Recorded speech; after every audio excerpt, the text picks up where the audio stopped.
2019 से जारी कर्मचारी चयन आयोग आंदोलन का चर्चित चेहरा रासमनी पात्रा ने रविवार को पांसकुड़ा गर्ल्स हाई स्कूल में आयोजित एसएससी की दूसरे चरण की परीक्षा में हिस्सा लिया। आपको बता दें कि रासमनी पात्रा वही आंदोलनकारी है जिन्होंने 1000 दिनों के लंबे विरोध के बाद सिर मुंडवाकर अपने संघर्ष को प्रतीकात्मक रूप से दर्ज कराया था। परीक्षा देने के बावजूद उनके चेहरे पर संतोष की जगह गुस्सा और असंतोष साफ झलक रहा था। वहीं परीक्षा केंद्र से बाहर निकलते हुए उन्होंने अपनी बातें साझा की।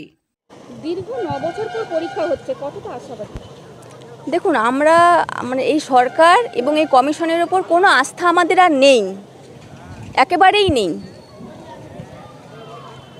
দীর্ঘ আন্দোলনে আপনাদের তার জেরেও আজকে আপনাদের পরীক্ষার প্রস্তুতি কেমন নিয়েছেন? দেখুন, আগের মতো সেই 10 বছর আগের মতো প্রস্তুতি নেওয়া কোনো মতেই সম্ভব নয়, কারোর পক্ষেই সম্ভব নয়। মানে পরিস্থিতি পাল্টেছে, বয়স বেড়েছে এবং পারিবারিক সাংসারিক জীবন, বাচ্চা, সংসার নিয়ে প্রত্যেকের কথাই বলছি। সে আগের মতো পরীক্ষা দেওয়া বা আগের মতো র্যাঙ্ক করা, সেই রকম প্রিপারেশান নিয়ে কারোর পক্ষে সম্ভব নয়। কিন্তু আজকে বাধ্য করেছে রাজ্য সরকার, বাধ্য করেছে এই কমিশন, তাই জন্য আজকে পরীক্ষায় বসা। কি মনে হচ্ছে, পরীক্ষা ঠিকঠাকভাবে দিতে পারবেন তো, না মনে কোনো আশঙ্কা রয়েছে? দেখুন, আশঙ্কা তো আমাদের মনে অবশ্যই 100% রয়েছে এবং কতটা স্বচ্ছভাবে এই নিয়োগটা পরিপূর্ণ হবে বা কবে হবে, কত তাড়াতাড়ি হবে, সেটাও একটা সন্দেহর বিষয় রয়েছে আমাদের অবশ্যই।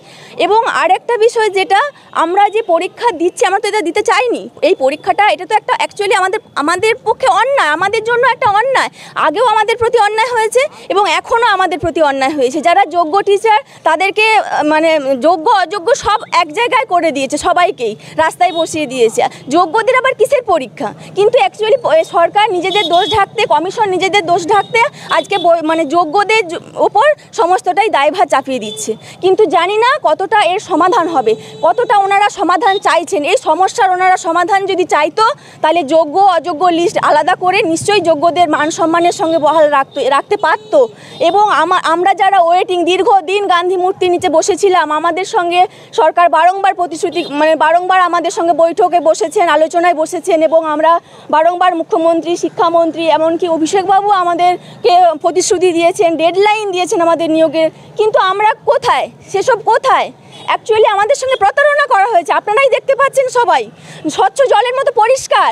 আজকে আমাদের পরীক্ষায় বসতে হচ্ছে, আজকে আমরা নিয়োগের ডেডলাইন পেয়েও আমরা আজকে পরীক্ষা সেন্টারে এসে উপস্থিত। আজকে আমরা বাধ্য হচ্ছি পরীক্ষাটা দিতে। এটা আমাদের কাছে পরীক্ষা নয়, অগ্নি পরীক্ষার সমান।